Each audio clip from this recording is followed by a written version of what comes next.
bienvenida al ingeniero Paul Carrasco, ex prefecto de la provincia de La Suay, actual candidato a la alcaldía de Cuenca. Bienvenido, ingeniero Carrasco. Quisiéramos, ante todo, conocer cómo está marchando su opción para convertirse en el nuevo alcalde de Cuenca en esta época previa al inicio de la campaña electoral. Buenos días, Gustavo, Rosana, un feliz año. Sí. Para ustedes, para su familia, igual para los ciudadanos y ciudadanas que nos escuchan, que este año sea de éxitos. Bien, tranquilos, contentos, hay una planificación en el tema de la campaña, pero sobre todo estamos en una dinámica de escuchar gente, ¿no? De escuchar a la gente, si bien tenemos propuestas, pero tenemos propuestas que han venido saliendo estos meses del estudio de la ciudad y sobre todo también de escuchar a los ciudadanos que tienen realmente conocimiento. No solo me refiero a los académicos, a la gente que ha estudiado la ciudad, sí, y que vive la ciudad desde el punto de vista técnico, sino efectivamente a la población también, que tiene una percepción de los problemas muchos más reales desde su barrio, ¿no? Desde su lugar en donde vive o desde su trabajo. Ahora, ¿qué le llevó a Paul Carrasco y a su equipo ahora a asumir el reto hacia la alcaldía de Cuenca, pero además en condiciones y una coyuntura política completamente distinta? Recordamos las distintas participaciones de Paul Carrasco siempre en alianzas con País, con Igualdad y con otros movimientos. Ahora Paul Carrasco estaría saliendo prácticamente solo, digámoslo así. Así es. Bueno, ¿qué me motivó? Ustedes conocen, y con toda frontalidad, que incluso aquí creo, Gustavo, lo dije, que no voy a ser candidato, que no voy a ser candidato a alcalde. Pero no le creímos. Sí. Sí, no me creyó, eso es la verdad.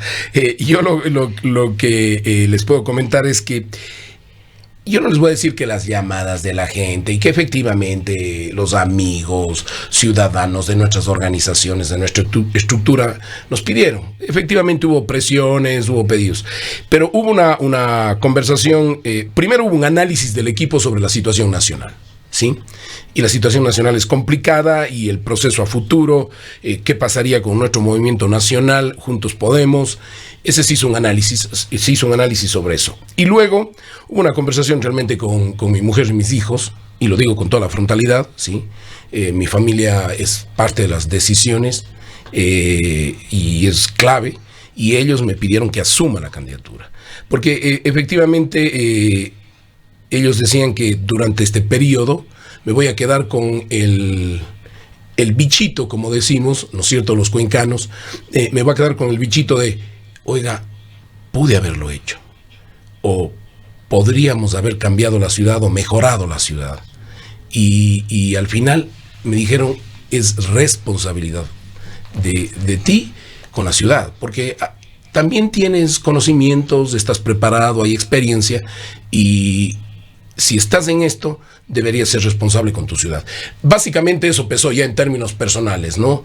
Pensar que efectivamente me pude haber quedado con la idea de que no pude servir a mi ciudad y que yo podría haber hecho bien las cosas, ¿sí? Y de asumir este reto.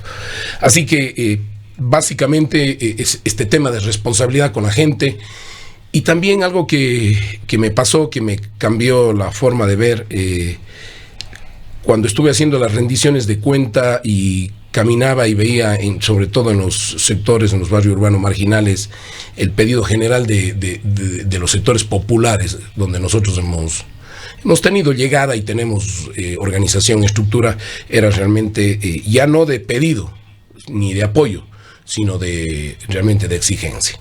Todo ese proceso, el análisis de la política nacional, la coyuntura sobre Cuenca, nos llevó a tomar la decisión efectivamente de que uno nunca debe decir nunca jamás. Ahora, el panorama electoral no está claro todavía, aún nos encontramos en el proceso de impugnaciones. Entendemos que tanto sus movimientos como otros han impugnado una de las candidaturas que se perfila con opciones, la de Jefferson Pérez.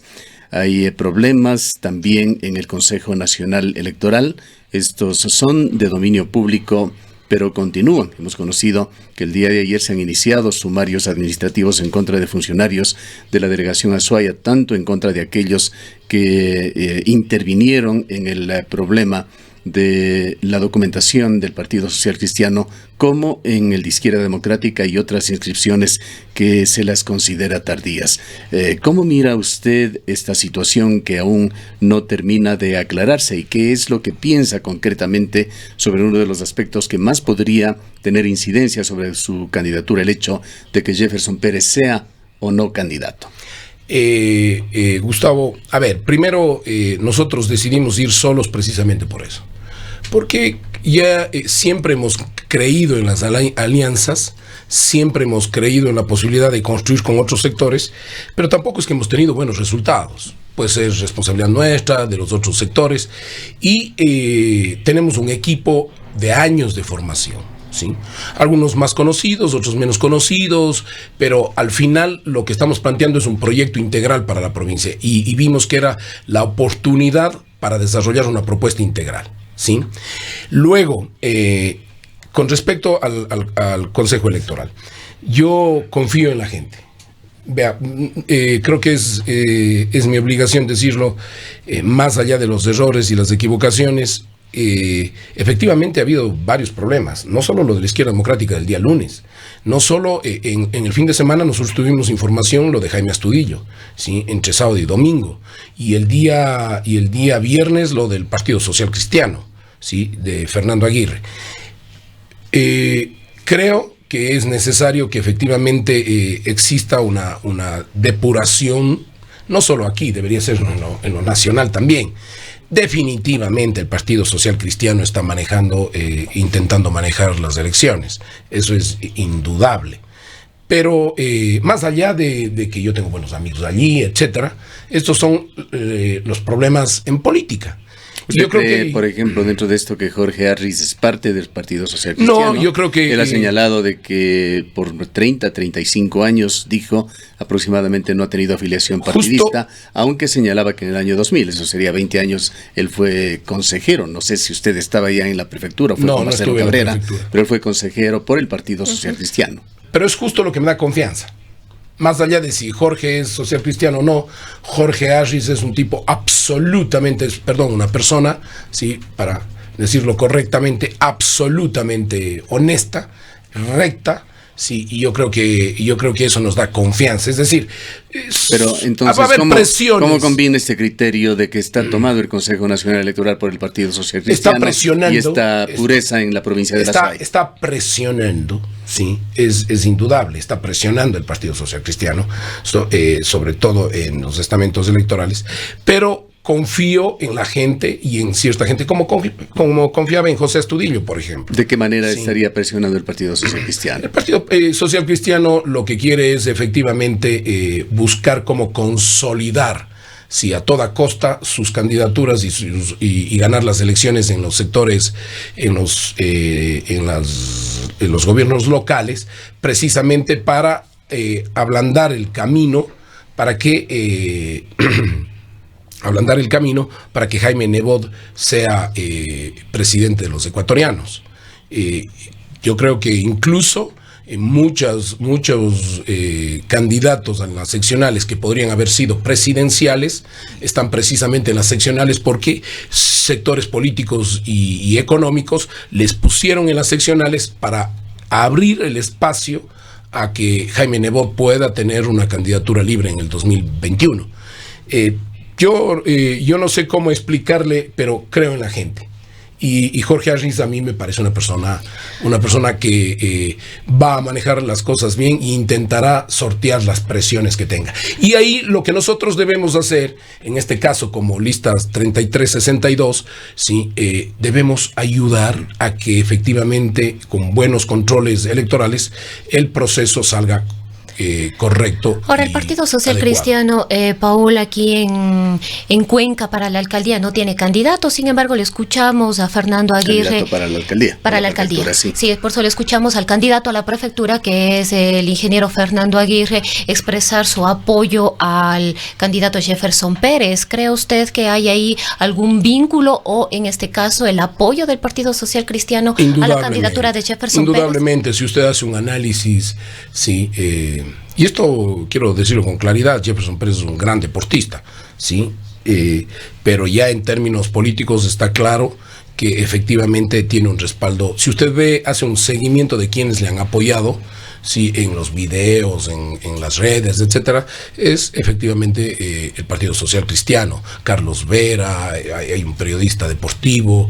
sí, que no recuerdo el nombre, Andrés algo, sí, son candidatos social cristianos.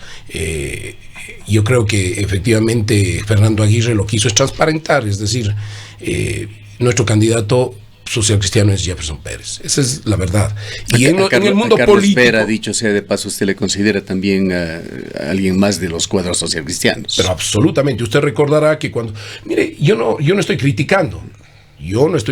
Es decir, cada candidato... Todos los candidatos son buenos y cada candidato puede tener el respaldo que y quiera. nosotros tampoco criticamos, es decir, el hecho de ser miembro de un partido cualquiera, eso es parte de la libertad. Y en todo partido hay buena gente, hay buenas personas. Al hablar de Jorge preparadas. Harris, por ejemplo, a quien consideramos personalmente muchísimo, diríamos, no hablamos de su calidad como ser humano, hablamos de las dudas que se han generado sobre su independencia en un organismo que debería dar todas las garantías en el sentido de autonomía e independencia. Eso nos referimos. Claro, y eso es lo que tenemos que apoyar todos a Jorge para que efectivamente las cosas salgan bien y él haga un buen trabajo, conociendo que es un tipo, que es una persona honrada, sí, y es una persona recta. Sí, en el caso de Carlos Vera, si es público sus pronunciamientos a favor de Jefferson, sí, y yo creo que es correcto. ¿Cómo está haciendo periodismo y periodismo, yo diría, con alto peso específico a nivel nacional, un político? Eso no podemos entender sin que reciba una fuertísima crítica por parte de los sectores políticos. Refiriéndonos a Carlos Vera. Carlos Vera, claro. Yo creo que,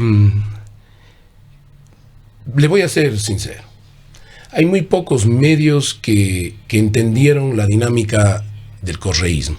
Es decir, que entendieron el proceso y que no están volviendo a repetir, ¿sí?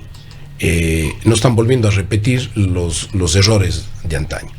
Más bien hay medios y periodistas que, por lo contrario, no entendieron la etapa fundamentalista del correísmo y regresaron justo a lo que causó el correísmo, a una de las causas del correísmo, ¿sí?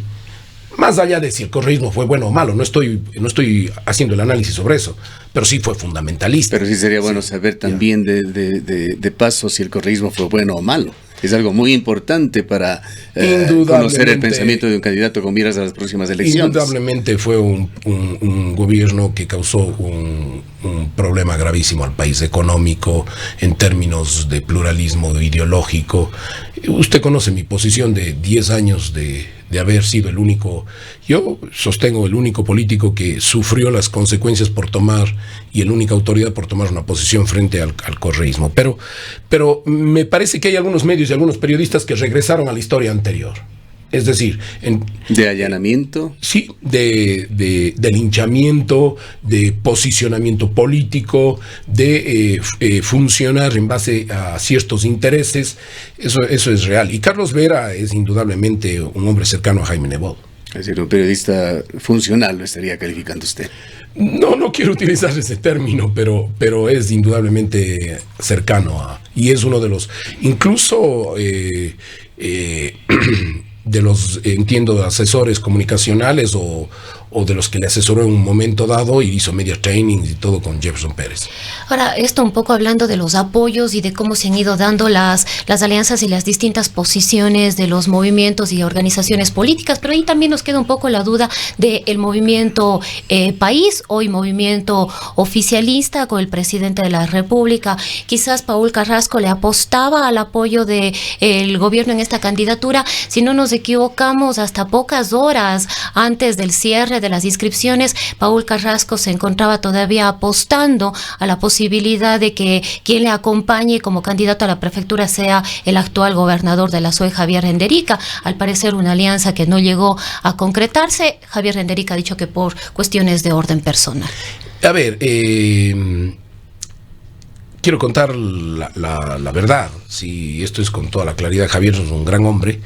Nosotros decidimos que vamos solos con nuestros movimientos, Juntos Podemos y Participa, el uno provincial y el otro nacional, pero que era necesario abrir espacios en las listas para que gente de diferentes partidos, organizaciones que quieran apoyar un proyecto de ciudad lo hagan, y así lo abrimos. Incluso hay gente de Alianza País, ¿sí?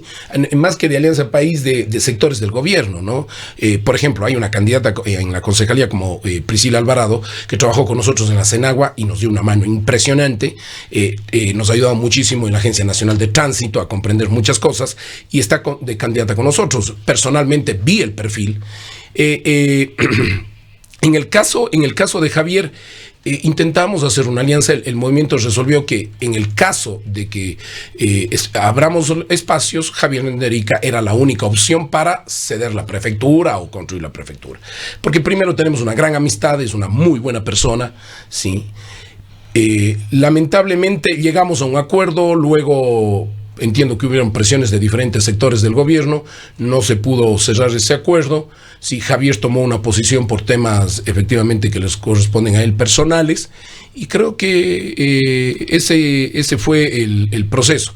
Pero no es que a últimas horas nosotros hicimos el día jueves, sí, esto hay que quedar claro, nosotros hicimos el día jueves, el jueves 20, las primarias, pero el 21 hubo intentos de acercamiento y conversábamos con Javier muy transparentemente para ver si es que había cómo deshacer las primarias, pero era demasiadamente tarde. Sí, en ese momento ya plantearnos una candidatura de Javier Renderica cuando ya estaba el doctor Palacios, que además es un hombre democrático. ¿De qué fecha está hablando ustedes? Ya aproximadamente. Del 21 de diciembre. Es decir, que hasta última hora hubo intentos sí, claro, de nos encontramos, pero yo ya... a Javier Renderica. Ahora, la versión que tenemos yo ya definitivamente nosotros, dije que allí ya no había cómo, porque ya habíamos hecho las primarias internas, etcétera. Ahora, la versión que tenemos nosotros, ingeniero Carrasco, es que Javier Renderica estuvo siempre en planes. Él lo dijo hace 3 meses aproximadamente en el programa, se me escapa el nombre, en el que usted también ha estado, de la Posta.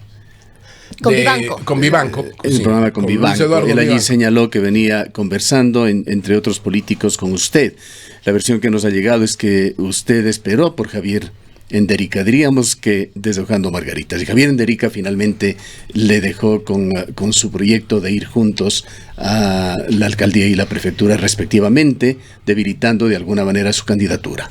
No. No es esa su lectura. No, siempre quisimos conversar con Javier, y además tengo una amistad de años, y hemos hecho un muy buen trabajo como gobernación y como prefectura en su periodo, muy bien, pero no. Llegamos a un acuerdo donde estuvo Gustavo Baroja por teléfono, y después ya no sé qué sucedió interiormente. La última ya conversó semana con Marcelo Cabrera. Llegaron a un acuerdo con la intervención de Gustavo Baroja hace para 3 ir juntos meses. con Javier Renderica, nos quiere decir. Creo que era en agosto, sí, en agosto. Sí, pero porque recordamos que Gustavo Baroja estuvo en Cuenca, creo que una semana, unos 3 días antes del cierre del proceso electoral, justamente. Yo no voy a entrar en esos detalles, porque a veces uno peca de... Pero es importante la parte de alianzas, sí. porque usted ha dicho que tomaron la decisión de ir solos en las elecciones. ¿Por qué? Pero hubo intensos contactos con personajes, en este caso Javier Renderica, que podría ser identificado al margen de que esté o no esté afiliado a algún partido o movimiento, pero es un hombre del gobierno, ha sido por un largo tiempo el representante, el nexo del gobierno nacional con la provincia de La Suay. La decisión del movimiento fue ir solos, porque tenemos un programa para la provincia, tenemos un programa para la ciudad, y ya queríamos que efectivamente, sí, poder integrar una propuesta, y ojalá, si los ciudadanos nos escogen, poder tener una propuesta integrada, ¿sí?, entre ciudad de Cuenca y provincia. Pero, ¿sí?, en esa resolución se tomó que se decidió que sí, efectivamente, Javier Renderica, sin el número, sin país, él incluso nos decía que no era afiliado, puede ser candidato. Nosotros estábamos dispuestos a ceder ese espacio para la prefectura y abrir una propuesta porque hemos tenido una buena relación y además Javier conoce de cerca, porque hemos trabajado juntos él desde gobernador, conoce nuestra propuesta. Incluso muchas de las acciones que hizo Javier fueron apoyadas por la prefectura y él también desde la gobernación para varios temas. Así que esa fue la realidad, ¿no? En definitiva, y que creo que a la gente hay que hablarle con la verdad. Y obviamente hasta el último momento, no es que estuve deshojando margaritas, a mí indudablemente... Javier, en el sentido de que estaba esperando usted por una decisión de él. No.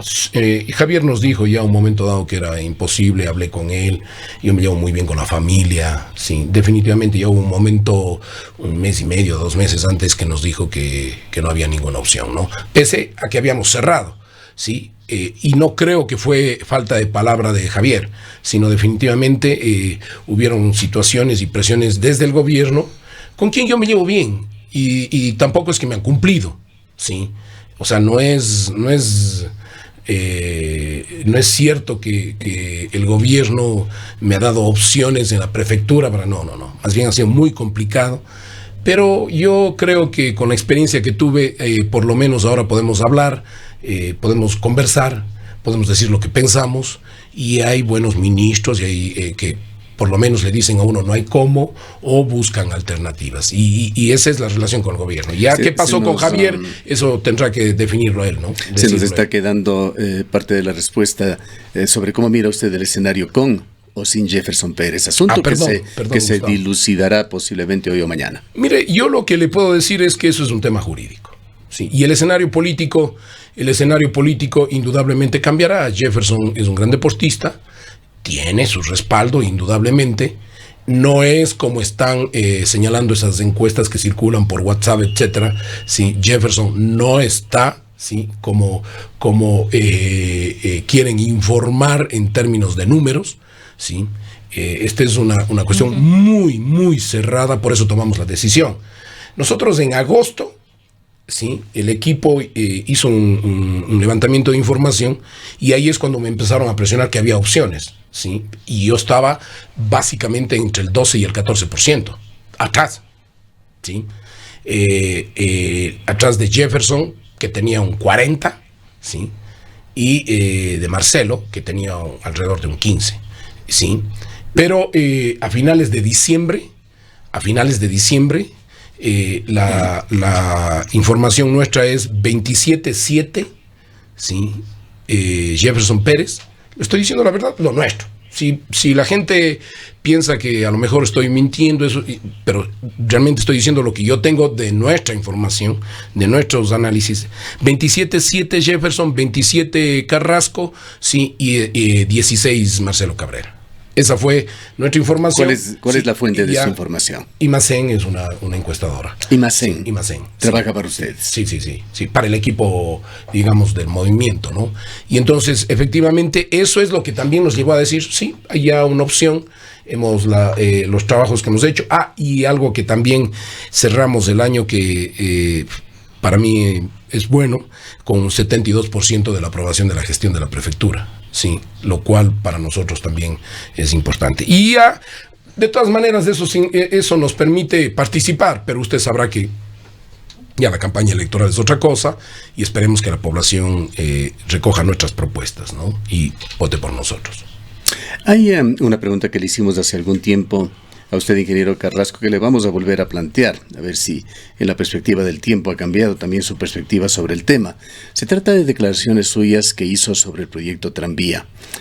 Traemos esto, pues hace 2 o 3 días estuvo aquí Fernando Vega, un conspicuo miembro de la Comisión Ciudadana Anticorrupción, Comisión Independiente de Ciudadanos, y él exteriorizó su malestar, lo dijo públicamente, sobre el accionar de esta comisión en un caso en particular, el caso Tranvía.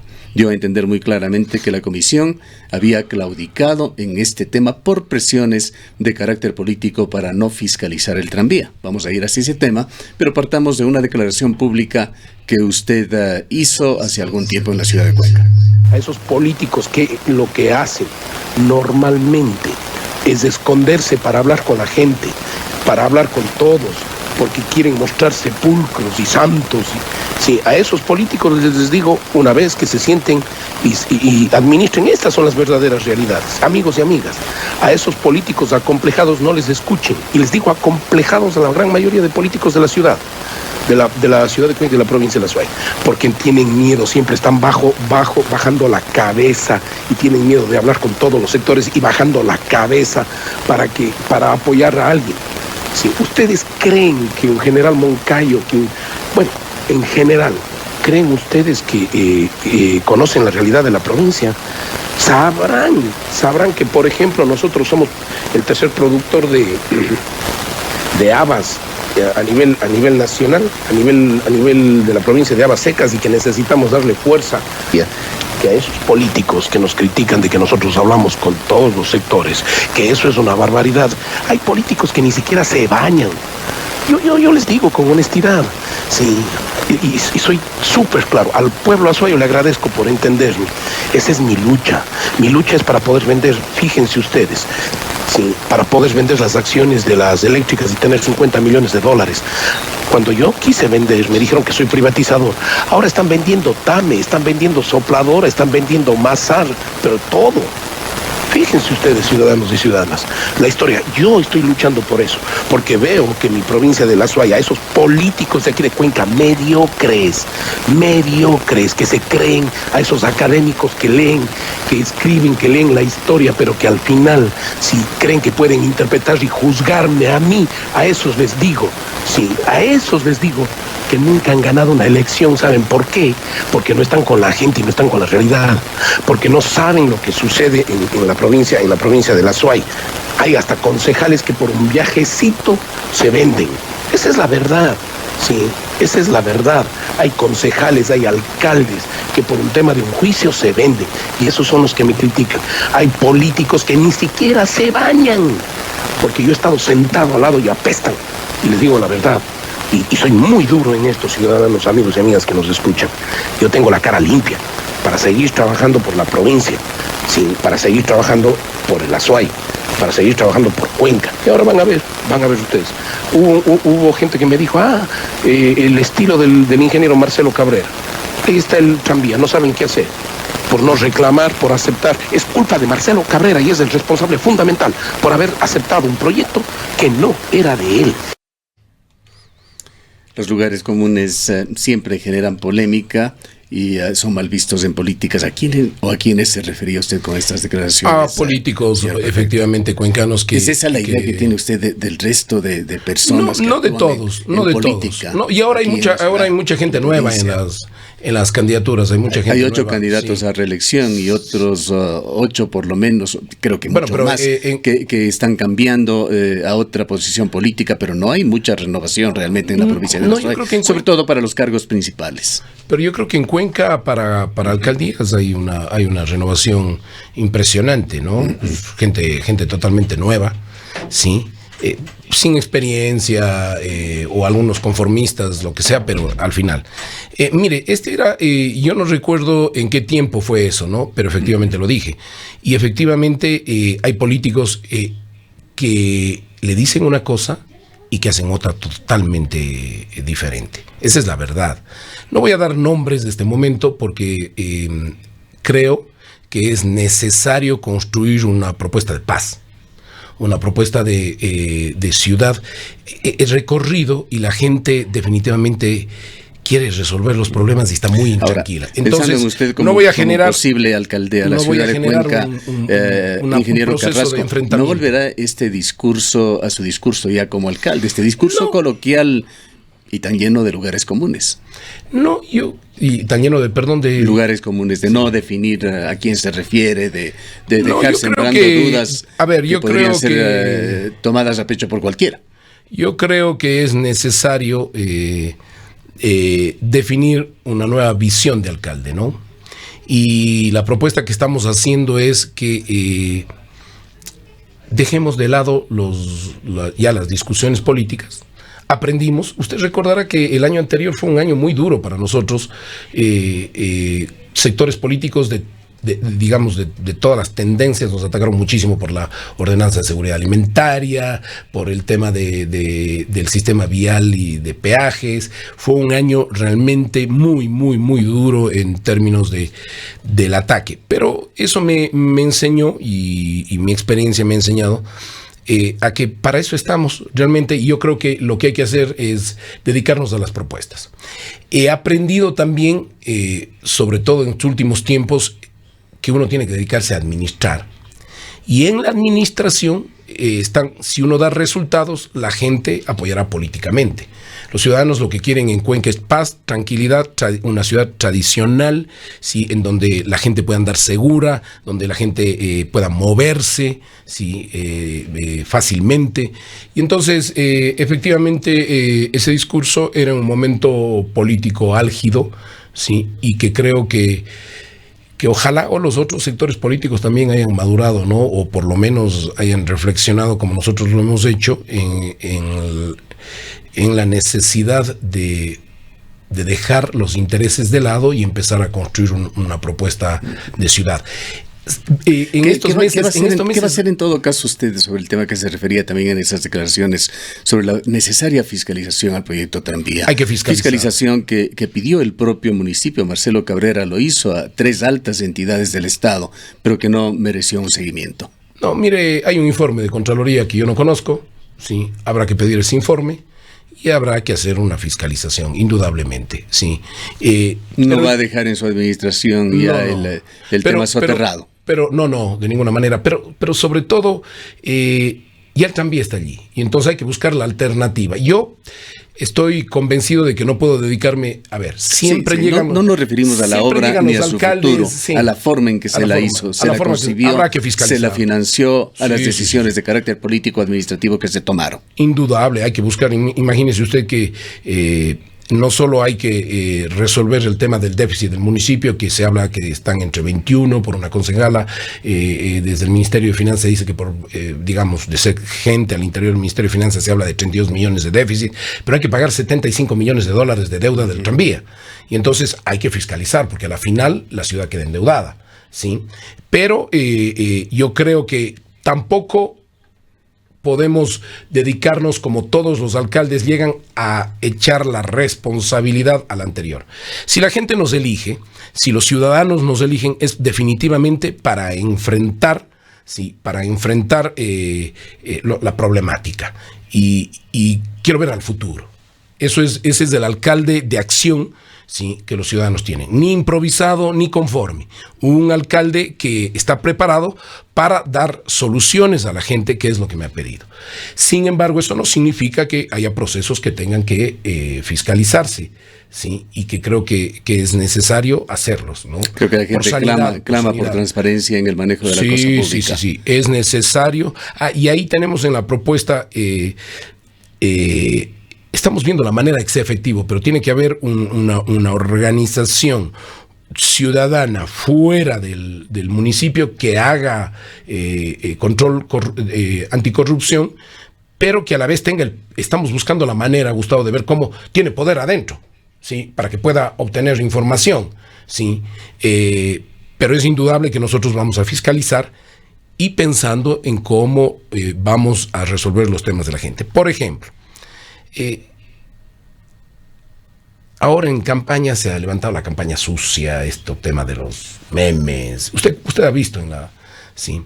Yo realmente creo que un candidato no puede estar preocupado de eso, ni victimizarse por eso. Y lo digo por las declaraciones del candidato Pérez o del todavía precandidato Pérez, sí. Y creo que los que vamos a administrar una ciudad y quienes estamos en una carrera debemos estar preparados psicológicamente, ¿sí? Espiritualmente, con firmeza y con carácter, para recibir todas las críticas y las burlas. Para eso uno se forma. No lo contrarresta, sí. Ni lo va a contrarrestar usted con las mismas armas. No, de ninguna manera. Lo que Aquellos memes que salen contra Jefferson Pérez o Marcelo Cabrera, ¿qué origen piensa usted pueden tener? Mire, hay de todos los sectores, ¿no? Yo no me dedico a seguir a ver desde dónde salen los memes y a buscar los IPs no.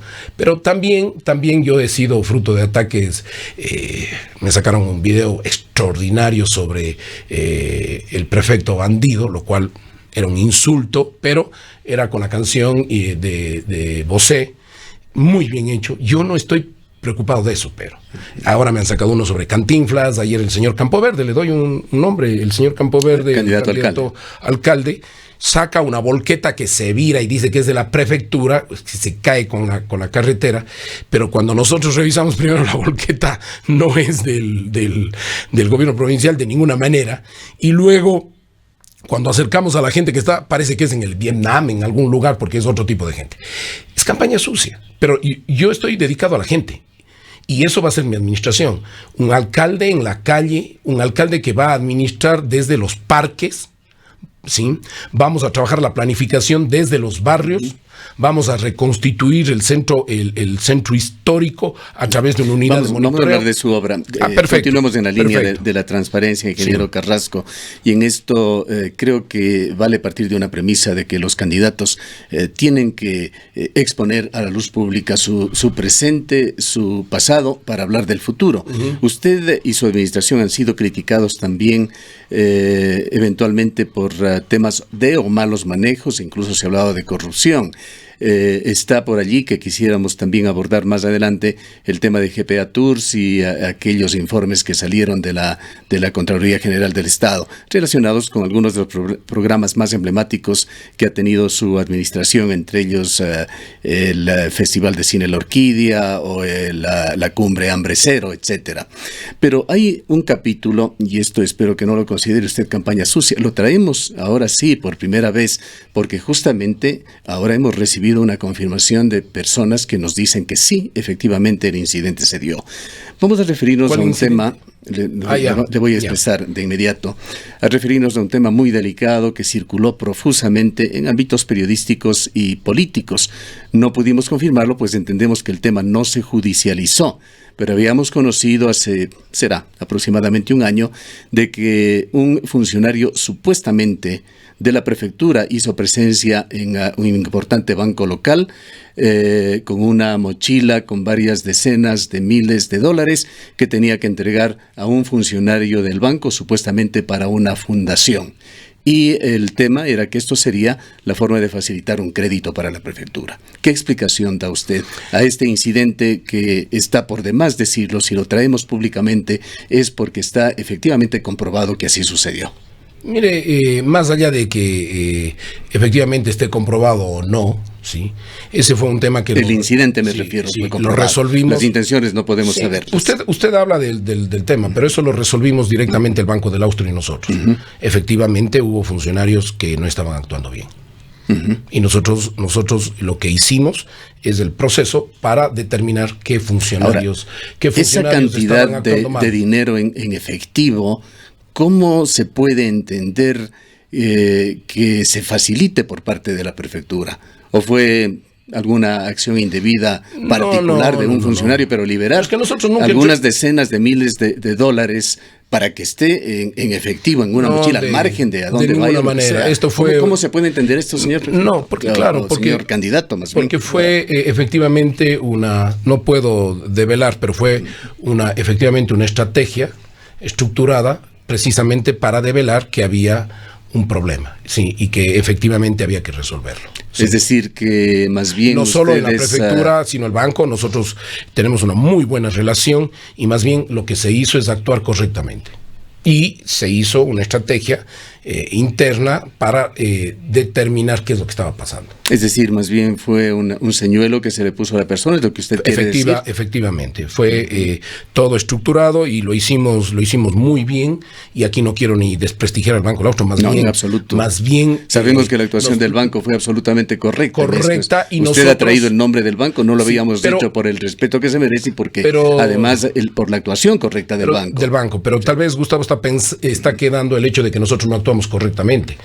Por eso más bien lo actuamos. Le estoy preguntando a usted por qué es un incidente que merece la pena aclarar, que mucha gente lo conoce, además, señor prefecto, eso no es ningún secreto. Reitero, no se lo hizo público porque no fue judicializado. Sí, pero nosotros actuamos en concordancia con el banco, en conjunto, porque no podíamos permitir que esto pase. Sí, pero más allá de judicializar o no, efectivamente lo que queríamos es resolver un tema que para nosotros se nos hizo raro. ¿sí? Se nos volvió una complicación, pero creo que al final se aclaró y nosotros no vamos a atacar ni a funcionarios ni a nadie. Fue un tema que lo resolvimos con el banco y creo que más allá de si cometieron ciertas personas errores o lo que haya sido, efectivamente lo resolvimos y tenemos una muy buena relación con el banco. Para que no quede en esta especie de velo de misterio, señor prefecto, ¿cómo describiría usted este incidente? ¿De qué se trató? A veces los ciudadanos se pierden, los ciudadanos con ciertos niveles de poder también se pierden, y esto pasa en lo público, en lo privado, etcétera, ¿no? Y creo que el deber de las autoridades, como yo lo hice, fue efectivamente controlar a tiempo y con el banco hacerlo de manera correcta, y la actuación fue extraordinaria entre los dos, sí, entre las dos instituciones para resolver efectivamente cómo nos asesoraron y qué sectores nos asesoraron, y yo quisiera más bien plantear el hecho de que no puedo comentar eso, pero es indudable que hubo una estrategia para poder develar el tema que estaba sucediendo. Bueno. Pero debo decir que esas son formas de ir controlando también y de reconocer que es muy complejo en la institucionalidad pública, ¿sí?, y en la privada, controlar temas que no están apegados a la ética. Vayamos a otros temas que sí han sido tratados por entidades del Estado llamadas a fiscalizar o a controlar. ¿Qué pasó con las observaciones, informes de Contraloría sobre GPA Tours? Estamos esperando los resultados.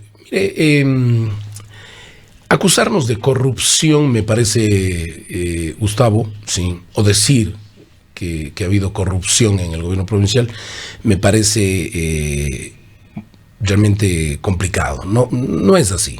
Lo que sí tenemos es fallas administrativas. Y claro, y si es que hay problemas de corrupción, la Contraloría, usted recordará que a mí me acusaron, por ejemplo, por el tema del agua, ¿sí?, por la marcha del agua, ¿sí? Me hicieron un análisis de todos mis bienes patrimoniales, les investigaron a mis hijos chiquitos, bienes, a mi mujer. Mire, yo lo único que le puedo decir es lo de los hijos chiquitos, que ese es un tema, diríamos que sagrado, señor prefecto. Pero el resto son gajes del oficio, sí, de un hombre público. Y no tengo problema. Y la Contraloría, la Fiscalía, si encuentra actos de corrupción, tendrá que castigarnos, tendrá que juzgarnos. Usted como político sabe que está permanentemente bajo el escrutinio público. Pero totalmente, pero si estoy para eso. Por eso yo no me victimizo, pues.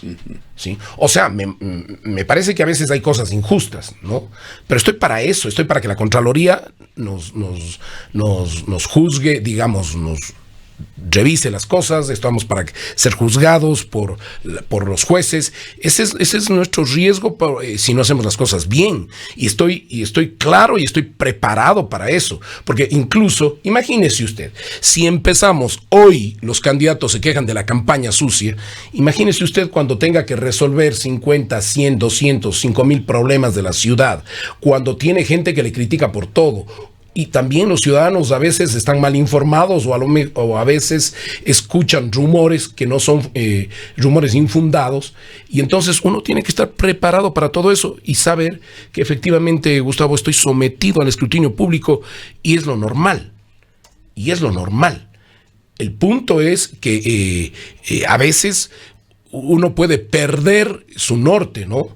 Se estresa, se asusta, pero al final es razonable, y nosotros como políticos, administradores, con la juventud, digo, porque todavía me considero una persona joven, y la experiencia, tal vez un poquito más joven que usted, sí, pero efectivamente somos gente que tenemos energía y que podemos hacer las cosas sin improvisación. En todos estos años, señor prefecto, ¿con qué frecuencia ha venido cumpliendo usted con la obligada declaración de funcionarios públicos sobre sus bienes? Todo el tiempo, absolutamente. Tengo todo en regla, ¿sí? No tengo ningún juicio, Sí, tengo todas mis declaraciones de bienes, mis declaraciones al SRI, estoy preocupado permanentemente En ese de sentido, eso. no he tenido observaciones de ningún tipo de Contraloría o de ninguna entidad del Estado. Nada.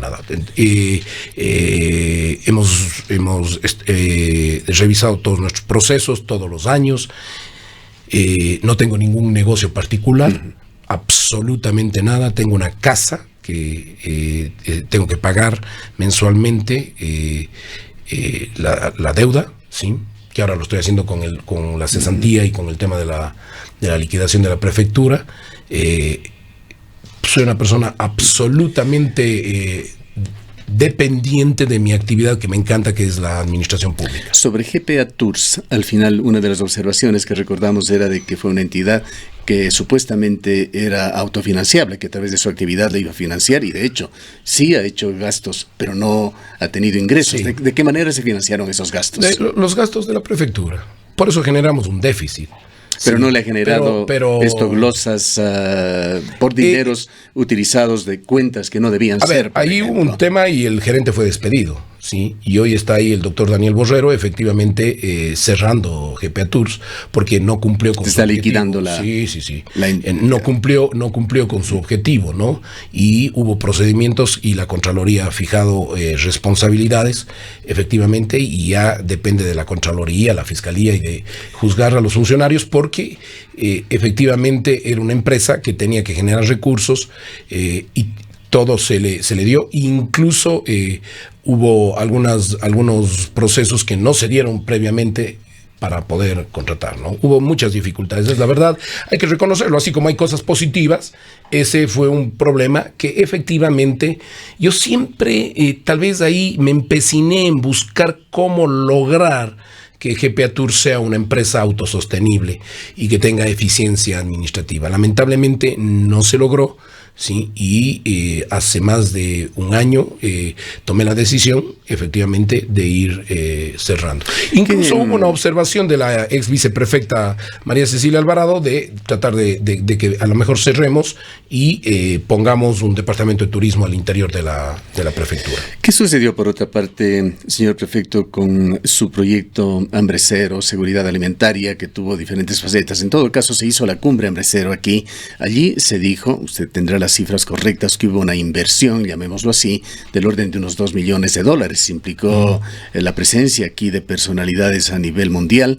Entendemos que esto era parte de una apuesta o de un plan, para ser más concretos, de la prefectura, que pretendía impulsar ese proyecto suyo, que por otra parte podía ser un proyecto más que rentable, diríamos, con superávit para la prefectura, que a través de la aplicación de este programa de seguridad alimentaria, o como se lo llame, iba a generar unos $10 millones al año para la prefectura. ¿Qué pasó concretamente con esto? ¿Cómo se financiaron, si es que es esa la cifra correcta, estos $2 millones para este evento? No, está equivocado en la apreciación, sí, porque el Hambre Cero es parte de un proyecto, y lo vamos a continuar, es parte de un proyecto que se llama MICE, para Cuenca y para la provincia. No tenía ninguna relación con su... No, sí, porque eso, los eventos que hemos hecho es en el marco de nuestro plan de acción, pues, porque si no, no tiene sentido. Claro, por eso me refería como una estrategia para de alguna manera sacar adelante este plan suyo. Pero justo el tema es que la ciudad de Cuenca, y esto está en nuestro plan, se convierte en un centro mundial de convenciones y de eventos. Que nos permitan ponernos en la mira mundial para desarrollo turístico y desarrollo turístico nacional e internacional. Sí, en esa perspectiva, que sí se pueden hacer eventos grandes en Cuenca. Claro, totalmente. Es decir, y en esa perspectiva, para ese año teníamos programado 2 años antes conseguimos la sede, porque esto no es que uno se inventa. Y hace, Gustavo, usted 3 meses antes dice voy a hacer la convención X. Usted tiene que conseguir la sede. Usted tiene que conseguir el aval de los organismos que dan. ¿Sí? En este caso, ¿qué entidades internacionales le apoyaron? En este caso, la FAO, sí. O sea, mire usted, si está la FAO, yo creo que fue la FAO, fue el PNUD, el programa de las Naciones Unidas para el Desarrollo, fue el gobierno ecuatoriano, que hizo un gran trabajo, que nos ayudó muchísimo, ¿sí? Fue la Organización Mundial de Regiones, ¿sí? Y CGLU, que es la Organización Mundial de Ciudades, y el Consorcio de Gobiernos Provinciales. Entonces, nosotros teníamos programado varios eventos, como lo vamos a hacer con Cuenca. Por ejemplo, con Cuenca vamos a darle fuerza. ¿Cuánto costó efectivamente ese Nosotros, yo entiendo que fue casi $2 millones, ¿sí? Es correcto, de acuerdo, sí. Y en ese marco dinamizamos $5 millones de ingresos, ¿sí? Entonces, es decir, ese un superávit de 3 millones de dólares. Pero claro, ese es igual con el tema de el Congreso de Biodiversidad. ¿Pero qué tuvo? ¿Donaciones allí? No. Aportes de el Congope, de organizaciones internacionales, gasto de la prefectura. ¿Donaciones? Igual. Sí, pues. ¿Qué otro nombre tienen? No son donaciones, son convenios por el tema. Estuvo el gobierno también. Pero son dineros que no tiene que devolverlos, no son créditos ni mucho menos. No, de ninguna manera, de ninguna manera. Sí, y fíjese usted que incluso ahí estuvo ya en la Cumbre de Biodiversidad, el Festival de Cine. Igual vamos a hacer en Cuenca. En Cuenca vamos a trabajar el tema cultural, ¿sí? Y ahí sí vamos a potenciar y vamos a hacerle a Cuenca una ciudad internacional. Por ejemplo, vamos a tener permanentemente el Garísima Music. Vamos a potenciar la Bienal. Vamos a apoyar con mucha fuerza el Festival de la Lira. Vamos a apoyar con mucha fuerza el encuentro de literatura con encuentros mundiales, globales. El Festival de Cine La Orquídea. Sí, es decir, nosotros hablamos de que la cultura, las convenciones son una industria. Y eso tiene que ir ligado al turismo. Entonces, ciudadanos, ustedes van a tener... A la Bienal, ingeniero Carrasco, por estar fresco, le traigo el tema. ¿Qué presupuesto le asignaría? Bueno, entiendo que este rato tiene... Ayer le pongo parámetros, $1.100.000 sí, es el presupuesto de la Bienal, comparado con el Festival de Artes de Loja, que tiene, me parece que 25 millones. Sí, pero claro... Esto por asignaciones del Estado. Sí, pero hay la injusticia de que el Ministerio de Educación, el Ministerio, de Cultura. Sí. No, yo lo que creo es que nosotros tenemos que duplicar el presupuesto. Habrá que ver, obviamente, la situación financiera. Me parece que $600.000 era la asignación que daba directamente el municipio. Sí, pero yo creo que del 1.200.000 habrá que duplicarlo.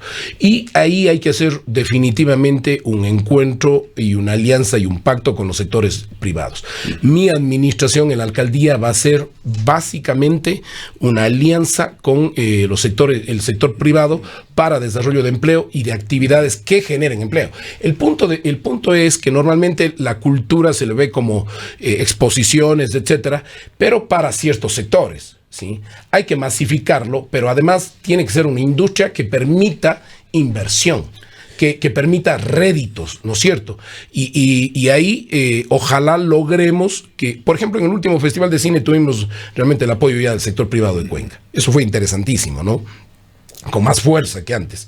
Entonces, creo que una alianza público-privada nos permitirá desarrollar este eje transversal de convertir la Cuenca en un centro de convenciones, ¿sí? De centro de convenciones, de reuniones, etcétera. Y ahí hay varios temas que hay que arreglarlos, pero por ejemplo, necesitamos incluso un espacio. Agotando y lamentablemente no hemos hablado de la propuesta de Cuenca. Vamos a llegar allá, señor prefecto. Va a tener, por supuesto, usted la posibilidad de hacerlo, de delinear qué es lo que quiere hacer. Gracias, y entramos ya en materia. ¿Cuál es el presupuesto municipal actual? $266 millones, el presupuesto del municipio como tal. Es un presupuesto que fue modificado en el pasado noviembre, que está extendido para este año. ¿Cuál es el presupuesto con el cual usted quisiera trabajar? No, yo creo que hay que trabajar con el presupuesto que tenemos de este momento, ¿no es cierto? Y hay que ver cuál es el presupuesto de las empresas también. Si ahí están los recursos de las empresas, o efectivamente hay un presupuesto complementario a las empresas que serían 210 millones. ¿Sí? Cada empresa municipal, entendemos, maneja su propio presupuesto. Tanto es así que TAP en ocasiones supera incluso al presupuesto del municipio. Pero por supuesto. Entonces, yo lo que creo es que hay que entrar y trabajar con el presupuesto existente. Pero estamos planteando la necesidad de constituir un nuevo modelo de gestión de financiamiento. Entonces, nosotros vamos a trabajar con 3 estrategias. 1, alianza público-privadas para todos los servicios, infraestructura que se tengan que hacer, ¿Qué implica eso? Economía mixta, donde un sector privado pone recursos, la alcaldía tiene el 51% de las acciones, el sector privado el 49% y se negocia la administración del servicio o de la propuesta. El otro es indudablemente el tema de un socio estratégico, ¿sí? En donde el socio estratégico financia servicios, financia obras, infraestructura, ¿sí? Y devuelve, luego de recuperar, devuelve la infraestructura a la municipalidad en un cierto periodo de tiempo. El otro es el tema de la concesión. Habrá que ver qué servicios o qué negocios, porque la idea es crear una nueva visión para que Cuenca sea una ciudad con trabajo. ¿Qué tiene que...? Los tres proyectos podrían ser, los tres sistemas más bien, sí, podrían ser calificados, ingeniero Carrasco, como proyectos para privatizar al municipio, como es al momento una entidad 100% pública, no, hacerlo público-privada. No, pero eso está en la Constitución, está en la ley. No, solamente estoy diciéndole que eso sería. No, de ninguna manera. Son formas pragmáticas de resolver el desfinanciamiento que tiene, y el sector privado tiene que, de Cuenca y ojalá del país, tiene que apoyar el desarrollo. Necesitamos, mire, una ciudad tiene que resolver 3 problemas. Hábitat, es decir, vivienda con infraestructura, así que la gente se sienta segura y tenga un espacio en donde vivir. 2, el tema de trabajo y empleo. Si una ciudad a sus jóvenes y a su gente no le brinda trabajo, empleo, ingresos a su bolsillo, no está cumpliendo su rol. Y 3, áreas de recreación y ocio.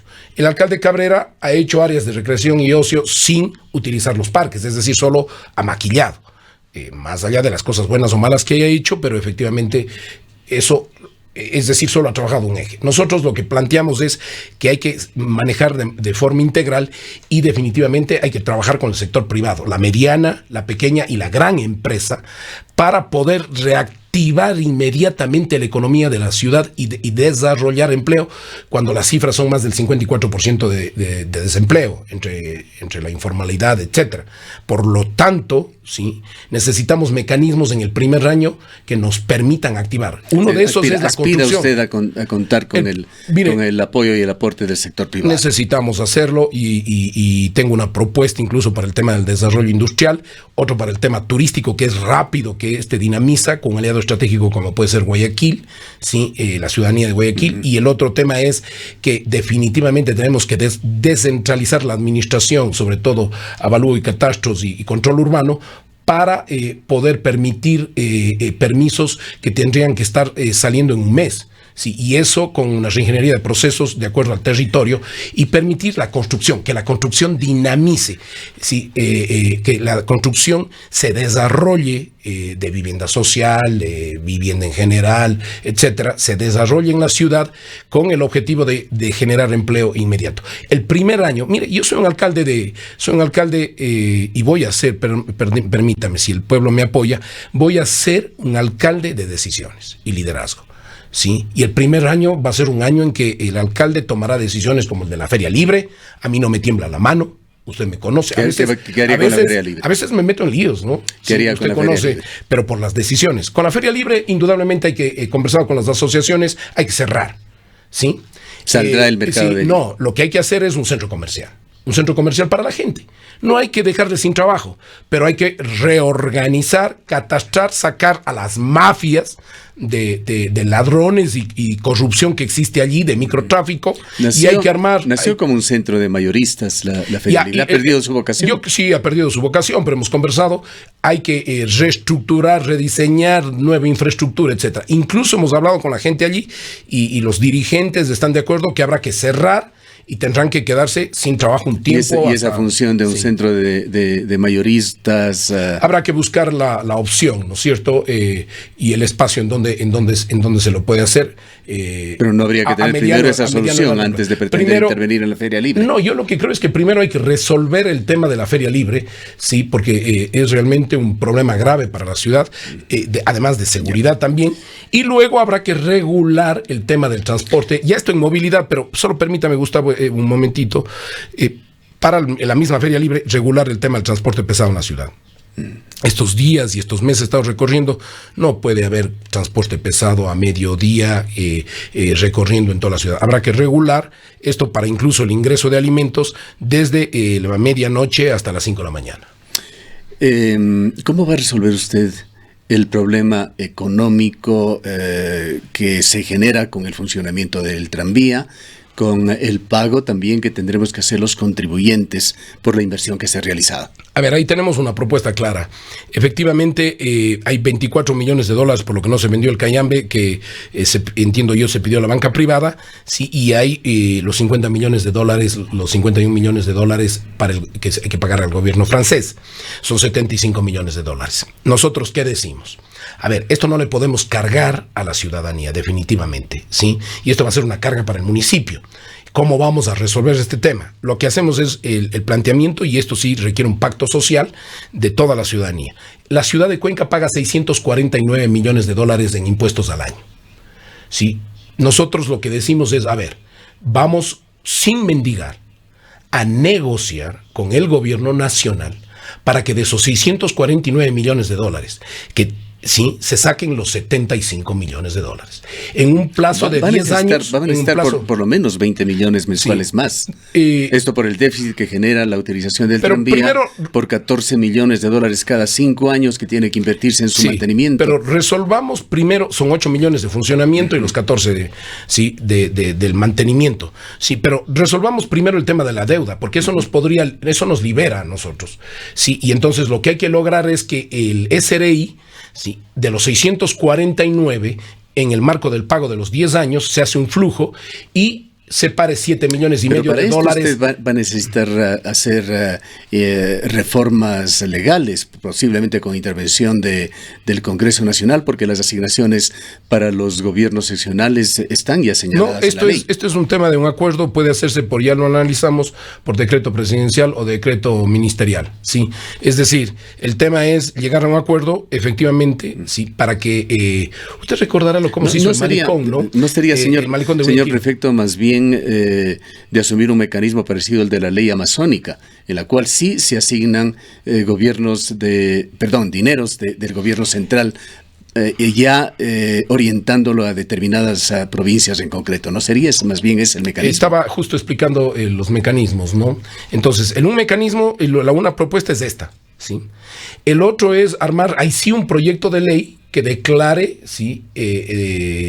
Digamos, una emergencia por el tema del tranvía y que le genere recursos directos para solventar el tema del tranvía. Ya, con esto obviamente allí va a necesitar usted el apoyo del gobierno nacional, sí, para que le permita en ambos casos se va a necesitar, porque en el otro caso pero a mí me parece más factible que de los 649 millones de dólares, sí, que pagamos anualmente, se queden a un fideicomiso 7 millones y medio de dólares anuales.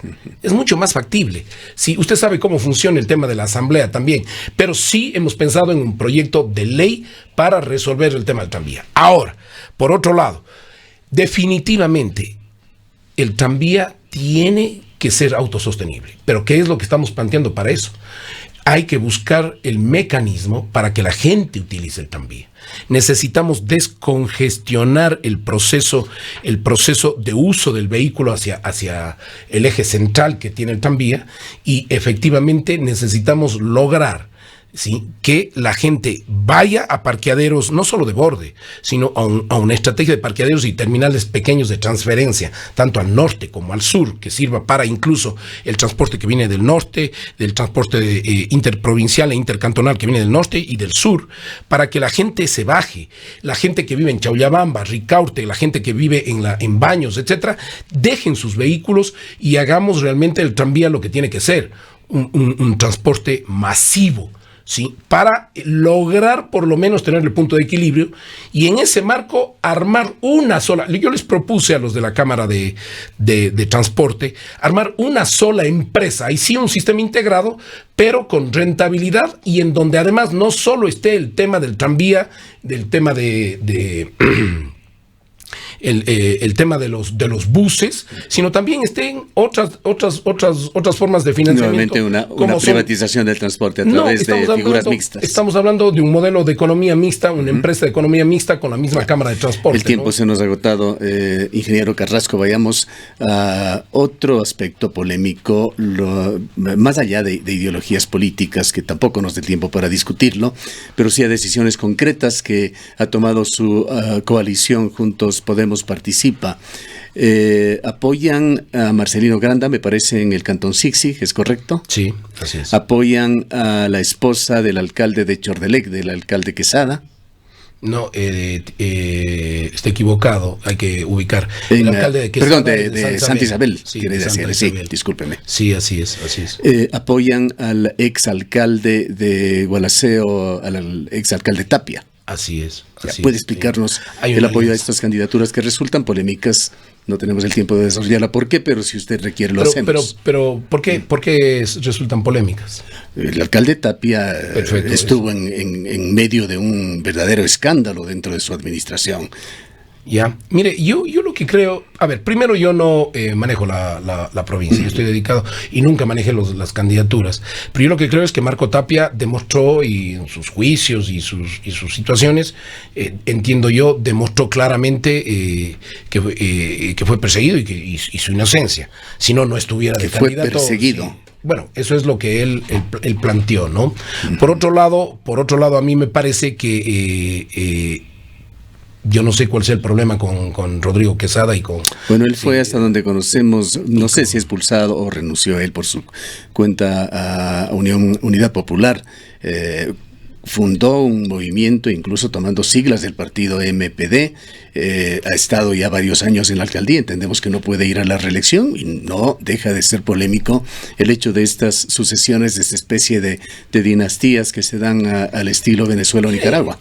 Si no puedo yo creo que vaya mi esposa y recibe el apoyo de movimientos con altos principios democráticos como son los que pregonan los suyos. Sí, yo creo que son análisis electorales que se han hecho, pero también hay que entender una cosa, hay procesos interesantes, es decir, no por algo Marcelino Granda, no por algo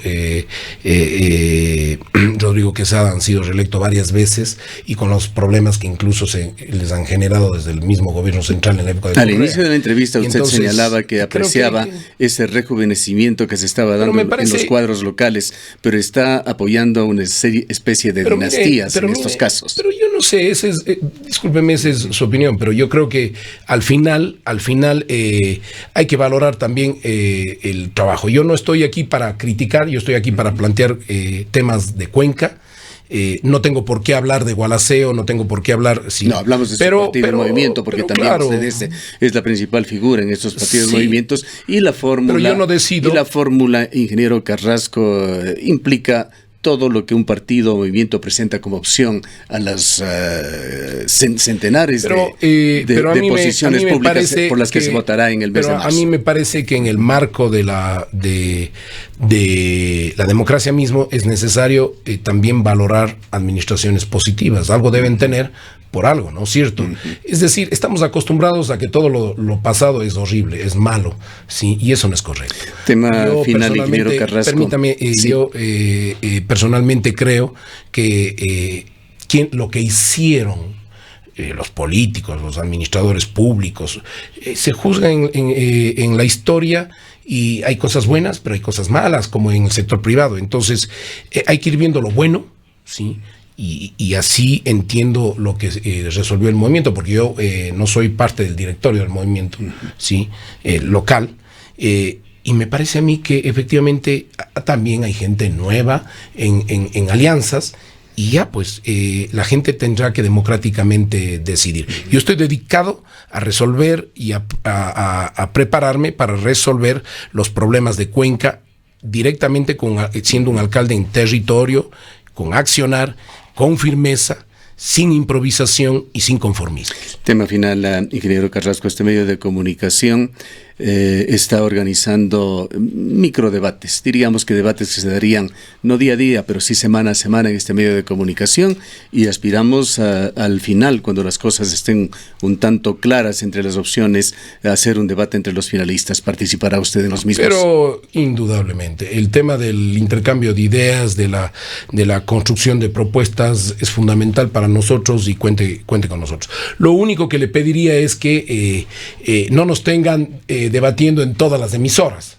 Si me explico con todo el... Bueno, yo puedo hablar por este medio de comunicación yo y entiendo, nuestras intenciones. pero lo que pasa es que... Lo que sí apoyamos en términos generales del debate es aunque se nos abrió allí la posibilidad de dar un criterio ante el Consejo Nacional Electoral, es una de las cosas que sugerimos. Con todo que gusto. se amplíe el debate entre los candidatos. Es fundamental. Los candidatos, así como cuando son elegidos, están en la obligación de rendir cuentas. Los candidatos tienen que ser muy claros al exponer cuáles son sus propuestas, sus alcances y también su hoja de vida. Pero por supuesto, pero es obvio, y además a mí usted me conoce perfectamente mis fortalezas, mis debilidades, etcétera, y la ciudadanía también. Lo único que planteo es que si tenemos un debate en la Cámara de Comercio, en la Cámara de Construcción, un debate en una otra emisora, yo lo único que le pediría es, yo asisto con todo gusto, pero si usted mismo puede liderar y procesar un tema de que se estructure una forma organizada de esos debates y además que nos permitan también desarrollar nuestra campaña. Con todo gusto, Gustavo, estoy a las órdenes y le agradezco por la entrevista, muy amable. Y gracias a los ciudadanos también, gracias por escucharnos. Gracias a usted por su presencia. Han escuchado al ingeniero Paul Carrasco, ex prefecto provincial, hoy candidato a la alcaldía de Cuenca.